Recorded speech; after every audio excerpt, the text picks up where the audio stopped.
You're watching Amrita Television.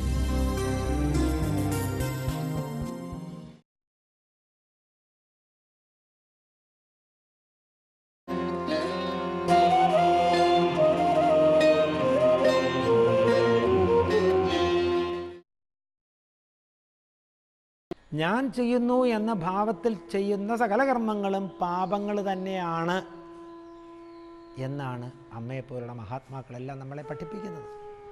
ആ അർത്ഥത്തിലാണെങ്കിൽ നമ്മൾ പാപികളാണ്. കാരണം അജ്ഞാനികളെല്ലാവരും കർത്തൃത്വ ബുദ്ധിയോടുകൂടി തന്നെയാണ്, ഡ്യുവർഷിപ്പോടുകൂടി തന്നെയാണ് കർമ്മം ചെയ്യുന്നത്. ഞാൻ ഈ കർമ്മം ചെയ്യുന്നു, ഞാൻ ഈ കർമ്മം ചെയ്യുന്ന ആളാണെന്ന് അഭിമാനിക്കുന്നു, ഇതിൻ്റെ ഫലം പൂർണ്ണമായിട്ടും എനിക്ക് വേണമെന്ന് ഞാൻ ആഗ്രഹിക്കുന്നു. ഇവിടെ കർമ്മികളായിട്ട് നമ്മളൊരു ജീവിതം മുഴുവൻ മുടിക്കുന്നു. വാസ്തവത്തിൽ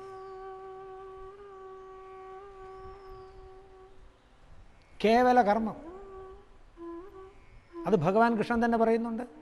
നഹി കശ്ചിക്ഷണമപി ജാതു തിഷ്ഠത്യകർമ്മകൃത്, നഹി കശ്ചിക്ഷണമപി ജാതു തിഷ്ഠത്യകർമ്മകൃത് കാര്യതേ ഹി അവശഃ കർമ്മ സർവേ പ്രകൃതിജൈഹി ഗുണൈഹി.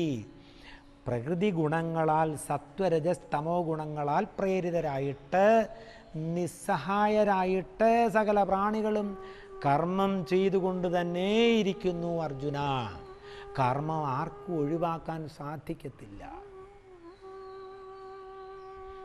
അങ്ങനെ ഒരു നിസ്സഹായത പ്രാണികളായിരിക്കുന്ന ജീവന്മാരായിരിക്കുന്ന നമുക്ക് ഉണ്ട് എന്ന് നമ്മൾ ആദ്യം മനസ്സിലാക്കുക. ആ കർമ്മങ്ങളെ പരിപൂർണമായിട്ടും ഈശ്വരന് സമർപ്പിച്ചാൽ എന്ത് സംഭവിക്കുന്നു? നമ്മൾ കാലക്രമേണ പതുക്കെ പതുക്കെ പതുക്കെ ഈശ്വരബോധം വളർത്തി ഈശ്വര സ്വരൂപമായി തീരുന്നു. നരൻ നാരായണനായി മാറുന്നു. ഇപ്പം നാരദ എന്നൊരു പ്രയോഗമുണ്ട്. നാരദം എന്താണ്? നാരം എന്ന് പറഞ്ഞാൽ പരമാത്മ വിഷയകം ജ്ഞാനം, പരമാത്മാവിനെ സംബന്ധിക്കുന്ന ജ്ഞാനം ആണ് നാരം. അത് കൊടുക്കുന്നവൻ നാരദൻ. പരമാത്മബോധം നൽകുന്നവൻ നാരദൻ. നാരായണ എന്നൊരു പ്രയോഗമുണ്ട്. നാരം അയനമായിരിക്കുന്നവൻ നാരായണൻ. ആർക്കാണോ ജ്ഞാനം അധിഷ്ഠാനമായിരിക്കുന്നത്, ജ്ഞാനമെന്ന ആധാരത്തിൽ ആരാണോ നിവസിക്കുന്നത്, അവൻ നാരായണൻ. ഇങ്ങനെ സംസ്കൃതത്തിലെ ഓരോ വാക്കുകളും എടുത്ത് നോക്കിക്കഴിഞ്ഞാൽ അതിൽ വളരെ സൂക്ഷ്മമായിട്ടുള്ള, വളരെ ഗഹനങ്ങളായിട്ടുള്ള അർത്ഥങ്ങൾ നമുക്ക് കാണാൻ സാധിക്കും. അത് മറ്റൊന്നും കൊണ്ടല്ല, ഇത് അനുഭവത്തിൽ ജീവിച്ച ഋഷിമാരുടെ ഭാഷയായതുകൊണ്ടാണ്.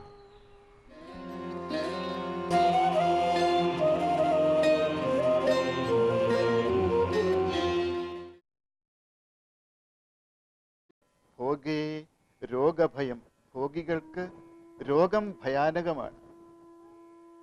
കുലേ ചുതിഭയം. കുടുംബമഹിമയിൽ അഭിമാനിക്കുന്നവർക്ക്, കുടുംബമഹിമ നിലനിൽക്കണം എന്നാഗ്രഹിക്കുന്നവർക്ക് കുടുംബക്ഷയത്തെ അവർ ഭയക്കുന്നു. വരും തലമുറ വഴിപിഴച്ചു പോകുമോ എന്ന ഭയം, വരും തലമുറയ്ക്ക് അവകാശികളുണ്ടാകുമോ എന്ന ഭയം, കുടുംബത്തിൻ്റെ മഹിമ നിലനിർത്താൻ സാധിക്കുമോ എന്ന ഭയം, കുടുംബമഹിമയിൽ അഭിമാനിക്കുന്നവർക്കും ഭയം. വിത്തേ നൃപാലാദ് ഭയം. ധനവാന്മാരായ ആളുകളെയും ഭയം അലട്ടുന്നു. പണ്ടുകാലത്ത് അമൂല്യമായ വസ്തുക്കളൊക്കെ രാജാവിന് അധികാരപ്പെട്ടതാണ്. അത് രാജാവിന് കാഴ്ചവെക്കണം. ധനമുള്ളവർ ഭരണകർത്താക്കളെ ഭയക്കുന്നു.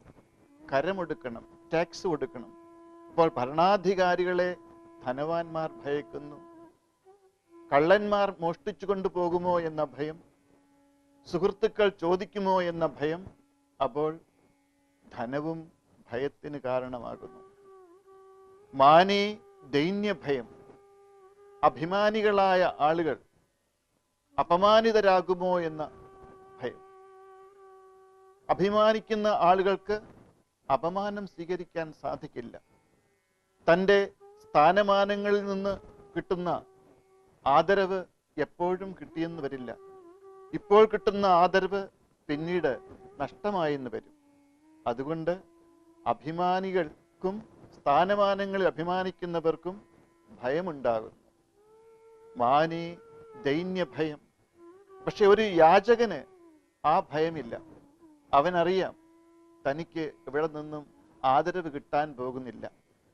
ആളുകൾ അപമാനിച്ചെന്ന് വരും, പ്രശ്നമില്ല. കാരണം ഞാനൊരു യാചകനാണ്, ഇതൊക്കെ കേൾക്കേണ്ടവനാണ് എന്ന് യാചകൻ അറിയാവുന്നത് കൊണ്ട് അവനത് പ്രശ്നമല്ല. പക്ഷേ മറ്റുള്ളവരിൽ നിന്നും ആദരവും സ്വീകരണവും ഒക്കെ പ്രതീക്ഷിക്കുന്നവർക്ക് ഏതു നിമിഷവും അത് നഷ്ടപ്പെടുമോ എന്ന ഭയമുണ്ടാകും.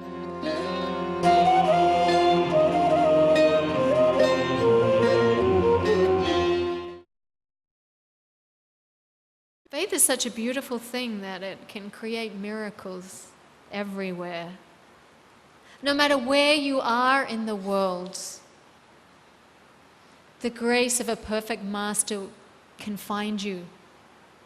They are beyond time and space. And if you're really tuning into them, you've got that direct hotline directly there, like a phone call. Directly, they can be there. And their grace will find you. And even if you have to be out in the world, it doesn't matter. Because really, Amma's grace will find you. And, sometimes, the other day I needed some help with something, so I asked someone to do something for me.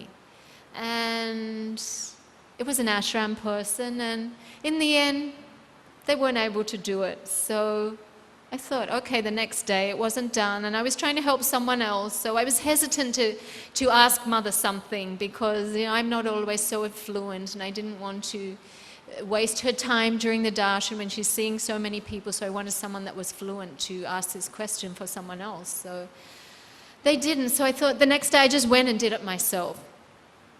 But I thought it's always better to do something yourself anyway. And I thought the next day, if I had asked a householder to do it, they probably would have done it and they would have been reliable in doing it.